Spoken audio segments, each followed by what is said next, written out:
केंद्रित होना है पर्युषण पर, खुद से जुड़ना है पर्युषण में, अपने आप से जुड़ना है पर्युषण में, आत्मावलोकन करना है पर्युषण में, खुद को अवलोकन करना है पर्युषण में, अपने आप को देखना है पर्युषण में। चलती चक्की देख कर दिया कबीरा रोए। बोल लो सब, चलती चक्की देख कर दिया कबीरा रोए। आगे, दोए पाटन के बीच में साबत बचा न कोई। चलती चक्की देख कर, चलती चक्की देख कर दिया कबीरा रोए, दोए पाटन के बीच में साबत बचा न कोई। कैसे बताऊं आपको जीवन का मर्म, चलती चक्की चलन दे। बोल लो, चलती चक्की चलन दे। अरे पिस पिस आटा होए, चलती चक्की चलन दे, पिस पिस आटा होए। बुद्धि लगाओ तो 5 किलो गेहूं हमने पीसा है चक्की में, 5 किलो नहीं 10 किलो पीसा है। चलाए जा रहे हैं, चलाए जा रहे हैं, चलाए जा रहे हैं। लाखों गेहूं पिस गए, पर फिर भी 10 गेहूं बिना पिसे रह गए। अब विवेक ये लगाओ कि वे गेहूं कौन से थे। बुद्धि लगाओ, बुद्धि लगाओ। चलती चक्की चलन दे। करो करो करो, बोल दो बोल दो। चक्की चलती चलन दे, पिस पिस आटा होए। सहारा ले जो कील का। किसका? कील समझ गए? कहां कहां कहां, किस किसने चक्की चलाई है? हैं? सबने, माताओं ने सबने चलाई है चक्की। और देखिए आपने भी है। और जब वो ऊपर का पाट उठाते हैं तो कुछ गेहूं अक्खे के अक्खे रह जाते हैं। आपको पता है वे कौन से गेहूं होती है? सहारा ले जो कील का। किसका? ये कील और कुछ नहीं, परमात्मा। कील और कुछ नहीं, आत्मा। कील और कुछ नहीं, हमारी प्रज्ञा, हमारा विवेक, हमारी अंतर्दृष्टि, ये हमारी कील है। चलती चक्की चलन दे। पहले दोहा क्या था? चलती चक्की देख कर दिया कबीरा रोए, और दोय पाटन के बीच में साबुत बचा न कोई। चलती चक्की चलन दे। बोल लो, चलती चक्की चलन दे। फिर से बोलो, चलती चक्की चलन दे। अरे पिस पिस आटा होए, सहारा ले जो कील का, तो बाल न बांका होए। जो कील का सहारा पकड़ लेता है, जो आत्मा का सहारा पकड़ लेता है, जो परमात्मा का सहारा पकड़ लेता है, जो परमपिता परमेश्वर का सहारा पकड़ लेता है, जो उस दीनानाथ का सहारा पकड़ लेता है, बाल न बांका होए। उसका बाल बांका नहीं हो सकता।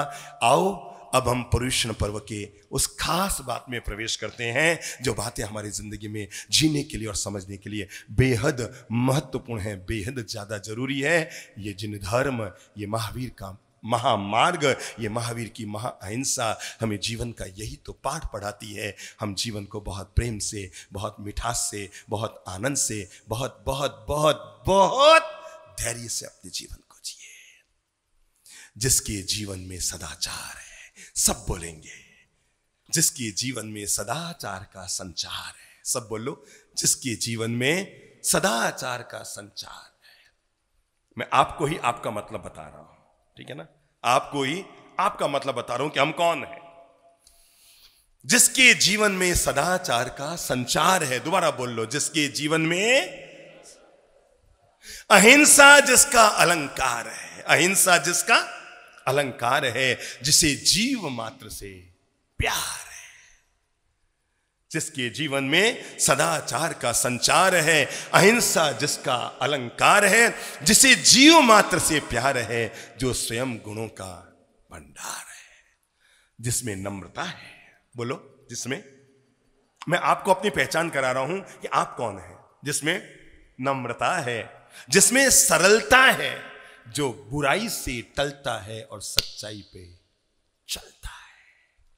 जो जो जो बुराई से टलता है और सच्चाई पे चलता है, जो खुद भी नेक है। मैं आपका परिचय आपको दे रहा हूं, अपने हृदय पे हाथ रख के बोल लो, जो खुद भी नेक है, जिसमें विनय और विवेक है, जो जानता है, जो मानता है कि मुक्ति के मार्ग अनेक है। जो नेक है, जो नेक है, जिसमें विनय और विवेक है, जो जानता है, जो मानता है कि मुक्ति के मार्ग अनेक है, फिर भी हम सब एक है। जो जानता है, जो मानता है कि मुक्ति के मार्ग अनेक है, फिर भी हम एक हैं। जो मानवता में विश्वास रखता है, बोल लो, जो मानवता में विश्वास रखता है, शांति दूत बनकर जीता है। जो मानवता में विश्वास रखता है, शांति दूत बनकर जीता है। जो आतंकवादी नहीं है, क्या है? जो आतंकवादी नहीं है, क्या है? अनेकांतवादी है। जो आतंकवादी नहीं है, जो अनेकांतवादी है, जो अन्यायी नहीं, अहिंसा और प्रेम का अनुयायी है।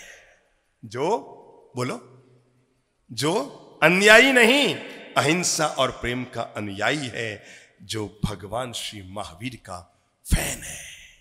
बोलो तो, जो भगवान श्री महावीर का फैन है। सच तो यही है कि दुनिया में वही सच्चा जैन है। सच तो यही है, दुनिया में वही सच्चा।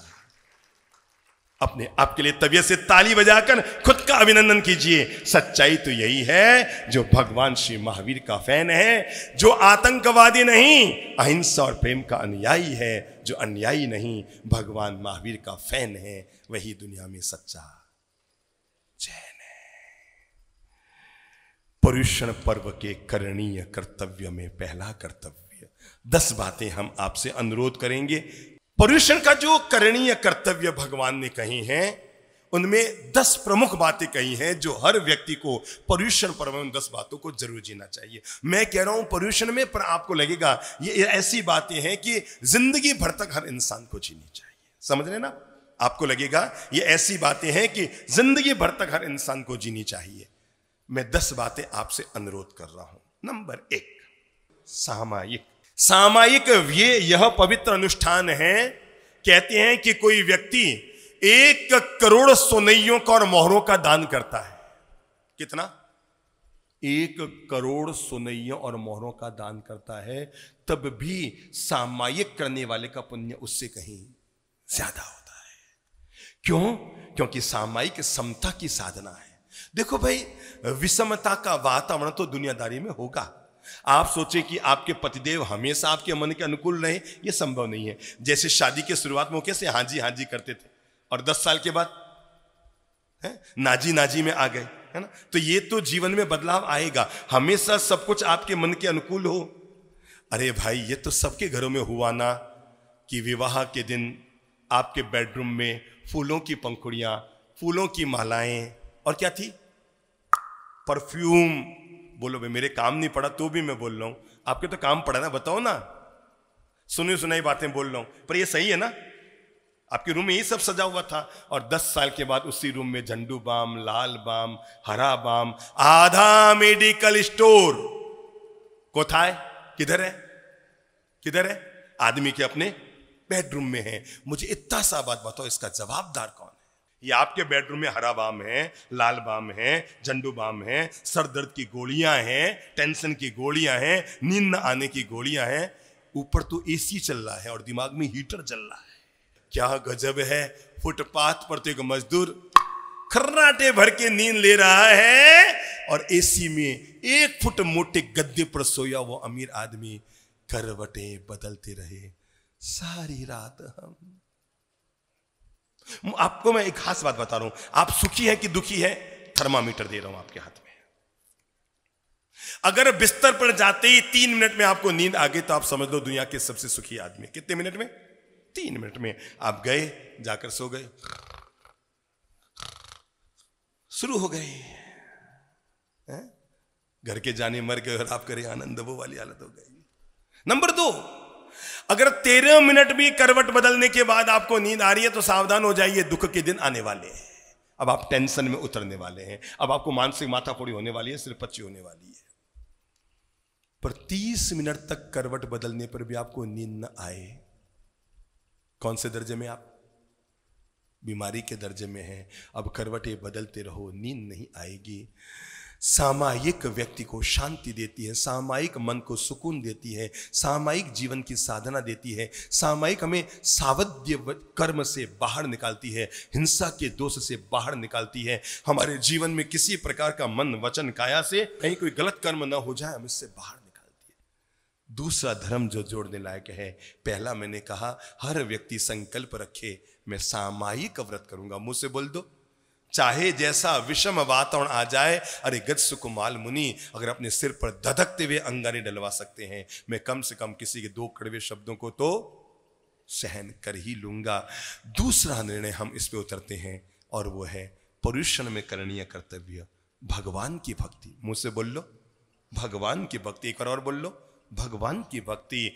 हर व्यक्ति को इन 8 दिनों में, मैं तो 8 दिन क्या पूरे वर्ष भर में कहूंगा, ये पर्युषण पर्व के दिन हो चाहे चातुर्मास के दिन हो, रोज ही व्यक्ति को भगवान की भक्ति जरूर करनी चाहिए, भगवान की भक्ति जरूर करनी चाहिए। एक आदमी जब चलता था तो उसे रोज लगता था जब जब वो चलता है उसके साथ में कोई और भी चलता है, और चलता है ये कैसे पता लगा, क्योंकि जब वो कच्ची मिट्टी पे चलता तो एक पांव के निशान और नजर आते थे, खुद के निशान तो होते थे, पीछे नजर डाले तो एक पांव के निशान बिल्कुल उसके बराबर चलते थे। वो अचंभे में रह जाता, आखिर ऐसा कौन चल रहा है मेरे साथ जिसके पांव के निशान हैं। एक दिन उसने हाथ जोड़कर कहा जो भी व्यक्ति मेरे साथ चल रहा है जिसके पांव के निशान है मुझे बताए वो कौन है। आवाज आई मैं तेरा आराध्य ईश्वर हूं, तू रोज मेरी पूजा करता है इसलिए मैं तेरे साथ चलता हूं। पर वो देखा करता था कि जब भी वो चलता है वो पांव के निशान साथ चलते हैं, जब वो सुख में होता है तो पांव के निशान साथ होते हैं, पर संकट की वेला आ जाए तो वो निशान गायब हो जाते हैं। उसे लगा भगवान बड़ा स्वार्थी है, सुख में तो मेरे साथ जीता है और दुख में मुझे छोड़ के भाग जाता है। एक दिन जब वो सुख में भगवान साथ चल रहा था तो उसने भगवान को हाथ जोड़ के कहा कि भगवान एक बात बताओ, मैंने देखा है कि जब मैं सुख में होता हूँ पाँव के निशान नजर आते हैं, यानी आप मेरे साथ चलते हैं, पर जब दुख में होता हूँ तो आपके पाँव के निशान गायब हो जाते हैं। भगवान ने कहा रे प्यारे भक्त, जब तू सुख में होता है तो मैं तेरे साथ चलता हूँ, पर जब तू दुख में होता है मैं तुझे गोद में उठा लेता हूँ। वो जो एक निशान होते हैं वो तेरे नहीं, वो मेरे होते।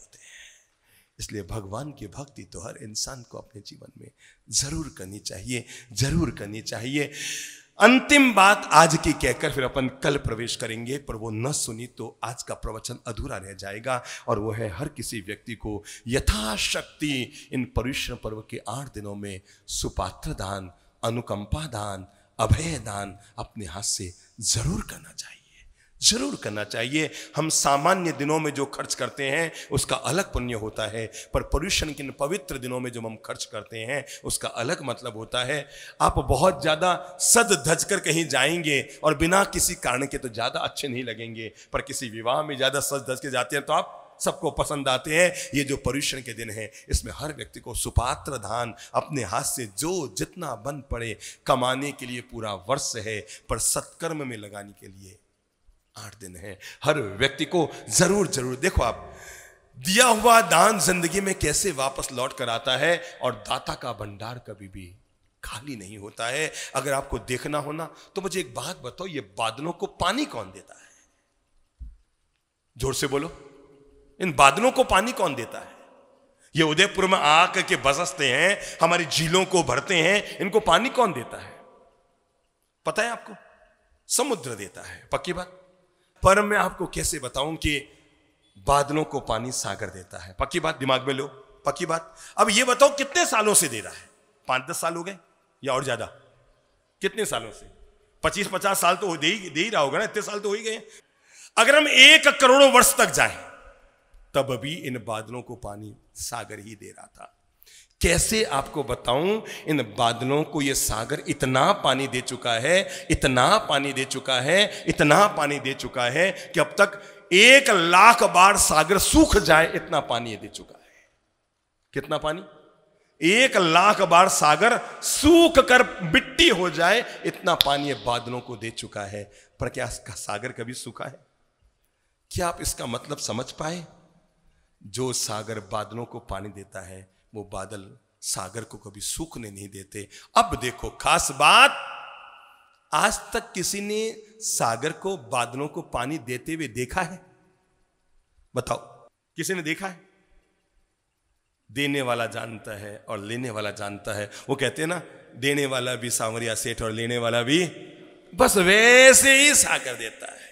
नाम मुक्त होकर आज तक बादलों से पानी गिरते सब ने देखा, पर सागर से पानी जाते हैं किसी ने नहीं देखा। इसलिए देते समय नाम हो, अच्छी बात है, हम मना नहीं करते, नाम होना चाहिए, पर नाम की कामना नहीं होना चाहिए। एक बार क्या हुआ, समाज की एक मीटिंग चल रही थी। क्या चल रही थी? समाज की मीटिंग चल रही थी। एक बूढ़े दादाजी आए, आकर के मीटिंग में बैठे। समाज के वरिष्ठ व्यक्ति थे, सर्वोपरि में आकर बैठे। 3-4 बार खांसा और कहा, पंखा बंद करो, मुझे जुकाम है। लोगों ने पंखा बंद कर दिया। भाई अब बड़े बुजुर्ग, इतने बड़े दादाजी कह रहे हैं बंद कर दो, पंखा बंद कर दिया। सबने पंखे को देखा, बंद हो गया। घर आए तो बेटे ने कहा, यार पापा जी एक बात बताओ, आपको इतना जोर का जुकाम तो था ही नहीं। कि करम फुटा, जुकाम किसको था? क्या कहा? जुकाम किसको था? तो फिर आप क्यों खांस रहे थे? अच्छा एक बात बता, पंखे पे अपना नाम लिखा हुआ था? बता बता, तू बता, तू बता। अब उन सबको पढ़ाने का क्या तरीका? बता बता, तू ही बता। अक्ल तो है नहीं तेरे में, और मैं दूं वो लेता नहीं है। अच्छा एक बात बता, पंखा बंद हुआ तो क्या हुआ? सबकी नजर ऊपर गई, ऊपर गई तभी तो नाम पढ़ा ना। तो प्लीज आप कोई मीटिंग में ऐसे पंखे बंद मत कराना, ठीक है ना? देखो मेरे भाई, देने का चमत्कार देखो जिंदगी में, ये सुकून, ये सुख देखो जिंदगी में, इसका चमत्कार। बादल पानी वापस देता है, पक्की बात रखता नहीं है। फर्क देखो गजब का देने का परिणाम। सागर जब भी पानी देता है तो खारा देता है, और वापस धरती पर पानी आता है तो मीठा आता है। ये देने की महिमा है, ये देने की महिमा है, ये देने की महिमा है मेरे भाई। अब देखो गाड़ी आगे बढ़ती है, पानी जमीन पर आता है, और जमीन पर आने के बाद क्या होता है? बुद्धि लगाओ, क्या होता है? नदी बनता है। बस एक बार बिना मेरे कहे समझ लो, आखिर वो नदियां कहां जाती है?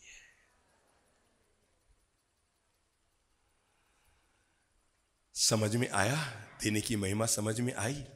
सागरों ने बादल को पानी दिया, बादलों ने जमीन को पानी दिया, जमीन ने नदियां बनाई, और नदियां चलकर वापस सागर में गई।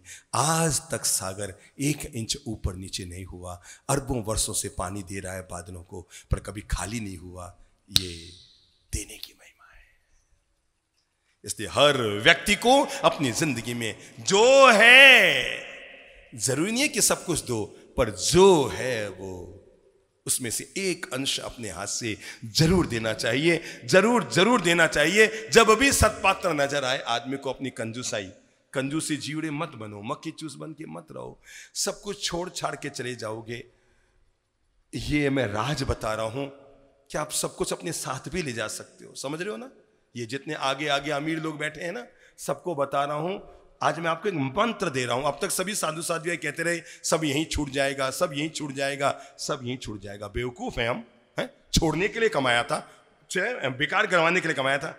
लेकर जाएंगे सब कुछ साथ, और अगर जिसको साथ लेकर जाना है, जो छोड़ कर जाता है वो यहीं रह जाता है, जो देकर जाता है वो साथ ले जाता है। ये इतना सा मंत्र हमेशा याद रखना।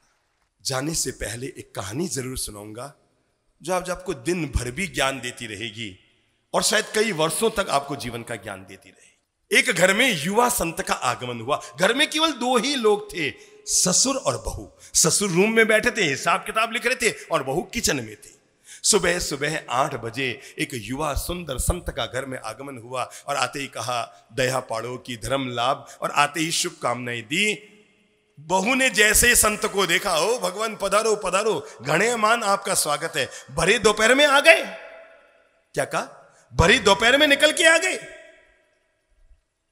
ससुर जो अंदर बैठा था रूम में, उसे लगा यार मेरी बहू पागल है, अभी तो सुबह की 8 बजी है, और ये संत को कहती है भरे दोपहर में आ गए। और संत कहने लगे समय का पता नहीं लगता इसलिए मैं तो आ गया। क्या कहा? समय का पता नहीं लगता इसलिए मैं तो आ गया। ससुर को लगा मतलब बहू की बुद्धि भी उल्टी, और ये महाराज कौन से कम है? ये नहीं कहते कि 8 बजे सुबह के, कहते हैं समय का पता नहीं लगता इसलिए आ गया। आहार लिया, और रवाना होने से पहले संत ने पूछा, और बेटा बहुरानी तुम्हारी सास की उम्र कितनी है? उसने कहा बाप जी मेरी सास तो 5 साल की है। कितने साल की? 5 साल की है। तो बेटा तुम्हारा पति गुरुजी वो 2 साल के हैं। अच्छा, तुम्हारा जेठ वो अभी तक पालने में है, 6 महीने के हैं। बेटा तुम्हारे ससुर गुरुजी वो मेरे सास के पेट में ही है। कुछ समझ में आ गई? सास कितने साल की बोलो तो? 5 साल की। पति 2 साल का। जेठ पालने में और ससुर सास के पेट में। ससुर का तो माथा हिला कि 2-2 पागल एक घर में, बहू पागल और ऊपर से डबल पागल। ये महाराज अरे क्या लेन देन है? सास की उम्र क्या है और पति की उम्र क्या है और जेठ की उम्र क्या है और मेरी क्या? महाराज को क्या लेन देन? ले अपना आहार रवाना हो यार। और ये मेरी बहुरानी अंत संत बंट उल्टा सीधा सबूक बके जा रही है। महाराज तो निकल गए, ससुर का माथा घूम गया, बाहर निकल कर आए। बहू से कहा ये तेरा क्या तरीका है? अंट संट बंट कुछ भी बोल रही है तुम। और क्या तरीका है? सुबह सुबह 8 बजे कहती है बड़े दोपहर में आ गए। और महाराज कहते हैं समय का पता नहीं लगता, तेरी सास बूढ़ी होने जा रही है। तू कहती है 5 साल की, पति 2 साल का, जेठ ये और मैं सास के पेट में, ये मैं क्या खड़ा हूं सामने? उसने कहा पापा जी अब इन सब बातों का मैं क्या जवाब दूंगा? मैं तो पढ़ी लिखी हूं नहीं। चलो अपन एक काम करते हैं, महाराज जी के पास चलते हैं, महाराज जी से पूछते हैं वो अपन को क्या जवाब देते हैं। गए महाराज जी के पास, एक्टिवा स्टार्ट की, ससुर जी ने, पीछे बहू बैठ गई, आगे ससुर जी बैठ गए। बड़ी खुश हो रही थी बहू, चलो चलो कोई तो बहाना बना, आज जिंदगी में पहली बार मेरे ससुर किसी संत के यहां पर जा रहे हैं। क्या मन में आया? आज जिंदगी में पहली बार मेरे ससुर किसी संत के यहां जा रहे हैं। बड़ी खुश खुश गई। वहां जैसे ही जाके पहुंचे तो जाते ही वो तो ससुर तमतमाया हुआ था। महाराज ये क्या तरीका है? ये क्या तरीका है? सुबह 8 बजे कहते हैं बड़े दोपहर में। उसका भाई आपकी बहू ने पूछा, वो बताएगी, मैं क्या बताऊं? पूछा इसने था, इसको पूछो। तो उन्होंने बहू से पूछा तूने कैसे कहा? उसने कहा पापा जी इन संत को मैंने युवा अवस्था में देखा तो मेरे मन में आया इतनी जवानी में कैसे संत बन गए। क्या कहा? इतनी जवानी में कैसे संत बन गए? तो संत का समय का पता नहीं लगता इसलिए बन। अच्छा ठीक है समझ गया, मैं समझ गया, बस रहने दो। पर ये बताइए तेरी सास 5 साल की और तेरा पति 2 साल का, ये कैसे? एक बात बताओ पापा जी, मम्मी जी पहले कभी मंदिर जाती थी, कभी दान पुण्य करती थी, कभी सामयिक करती थी, कभी सत्संग जाती थी, बेटा वो तो ललित प्रभचंद्र पर महाराज आए थे ना अपने नगर में, तो उनके यहाँ तेरी मम्मी किसी पड़ोसन के बहकावे में आकर चली गई और तब इसने सत्कर्म करना शुरू किया। 6 साल हो गए हैं। तो एक बात बताओ, मैंने कौन सा गलत कहा कि आप अपनी मम्मी सासू माँ की उम्र 5 साल है? 5 साल पहले तो इन्होंने धर्म का मार्ग जीना शुरू किया, तो मम्मी जी 5 साल की, और तूने ये कैसे कहा कि तेरा पति 2 साल का? अच्छा पापा एक बात बताओ, आपके बेटे कभी मंदिर? नहीं बेटा वो तो धर्म को मानता ही नहीं था, पर पता नहीं सासू जी जब मंदिर उपास्य जाने लगी, संतों के यहाँ जाने लगी, तो उनको छोड़ने के लिए ये भी गए और एक दिन ये भी जीने की कला का पाठ सीख कर आ गए और इन्होंने भी अच्छा जीवन जीना शुरू कर दिया। 2 साल हुए इनको, अच्छा काम करते थे, इनकी उम्र 2 साल की। और जेठ जी ये तो अभी ताजे हैं, अभी 5-6 महीने। जब गुरु जी आए तो ये दोनों भाई साथ में गए और इन्होंने सत्कर्म करना शुरू किया। उम्र तो वही होती है ना जो आदमी सत्कर्म करना है। बेटा एक बात तो अंतिम बता दे, तूने ये कैसे कहा कि मैं सास के पेट में हूं? पापा एक बात बताओ, आपने जिंदगी में एक सामाई की, मंदिर जाते हो, पूजा करते हो, जीवन में 1 पैसे का दान दिया? नहीं बेटा मुझसे तो 1 पैसा नहीं निकलता बेटा। पापा जब आपने एक सत्कर्म जीवन में नहीं किया तो आपने कौन सी उम्र जी? पैदा ही नहीं हुए आप तो अभी तक। अरे बिननी तू तुम्हारो कहीं, तू तुम्हारो माथो हिला दियो। आज मैंने अक्कल आई है बेटा, मैं भी जाऊं सत्कर्म करूं। मुनीम जी जाओ, मैं गरीबों को 10-10 किलो गेहूं दूंगा। ये जो राशन के गेहूं होते ना 1 रुपए किलो वाले, कहीं से कबाड़ के ले आओ। ये बहू भी क्या समझेगी, अपना दिल भी खुला हो गया है। अब मैं गेहूं के डिब्बे और बोरियां की बोरियां दान करूंगा। मुनीम जी गए, अब कमाई सबकी शुरू हुई ना। मुनीम भी तो बीच में थोड़ा बहुत कमाएगा, राशन वाला भी कमाएगा। अब वो 4 साल पुराने गेहूं कहीं पड़े थे, सड़े गले, जीव जमे हुए, दुर्गंध मारते हुए। उन्होंने सोचा गरीबों को तो दान देना है ना, वो तो कुछ भी खा लेंगे, क्या फर्क पड़ता है? इनको तो सड़े हुए गेहूं, और वो मिल गए केवल 80 पैसा किलो में। कितने में? 80 पैसा किलो में मिल गए। और वहां आकर मुनिमों ने क्या बता दिया, क्या भाव लाए हैं? 1 रुपया किलो, 20 पैसे की कमाई होगी पर केजी, यानी पर बोरी कितना बचा?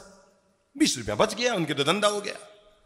अब वो गेहूं आए, ट्रक खाली हुआ, बदबू आने लगी, आजू बाजू घर में बदबू आने लगी। बिंदनी ने सोचा ये हुआ क्या है, तो मुनिमों ने बताया पापा जी ने ये मंगाए हैं गेहूं, कल गरीबों को बांटेंगे, पूरे मोहल्ले के लोग आएंगे और गरीब की बस्ती को निमंत्रण दिया जाएगा और सब आएंगे, 20-20 किलो गेहूं देंगे। बिंदनी को लगा पापा जी सुधरे हैं पर अभी तक पूरे नहीं सुधरे हैं। उसने क्या किया, 5 किलो गेहूं उसमें से निकलाई, फटाफट पिसाई कराई और किचन में लेकर गई, रोटी बनाई और पापा जी जब भोजन करने बैठे तो उनकी थाली में रोटी परोस दी। कौन से वाले गेहूं की? सड़े हुए, गरीबों को बांटने के लिए लाए हुए, बदबू मारते हुए गेहूं, जिससे गाय भी ना खाए, जानवर भी ना खाए, वो वाले गेहूं। अब वो ससुर जी खाना खाने बैठे, भिंडी की सब्जी, तुरई की सब्जी, कढ़ी, खीर और उसके साथ रोटी कौन सी वाली? 1 रुपये किलो वाली गेहूं की। अब उन्होंने रोटी तोड़ी, भिंडी की सब्जी में डाली, मुंह में दूसरी, तीसरी, चौथा कौन?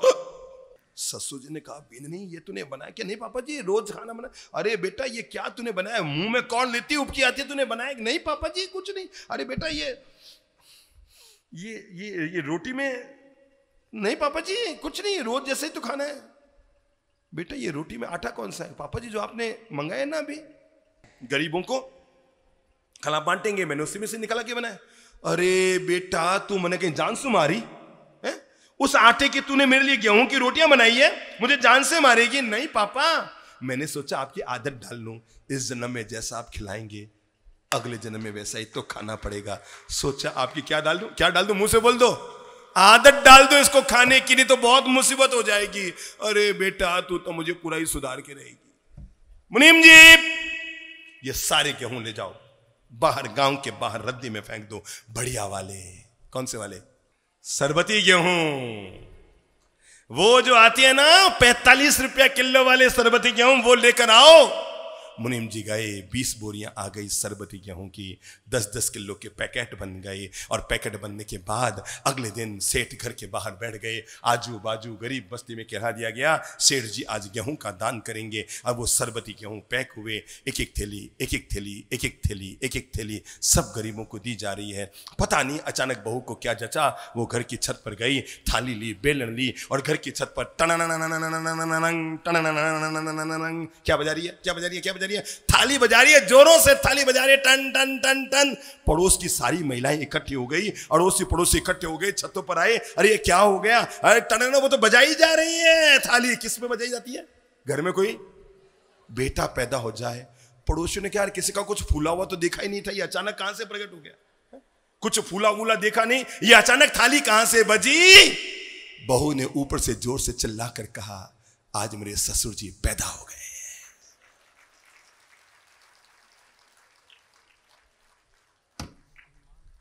हमारे प्रवचन ऐसे कई ससुरों को पैदा करने वाले हैं। कुछ तो ससुरे पैदा हो गए हैं, सुधर जाओ, अभी बाकी के ससुरे भी। हर ससुर को पैदा होना है और अपने जीवन का कल्याण करना है।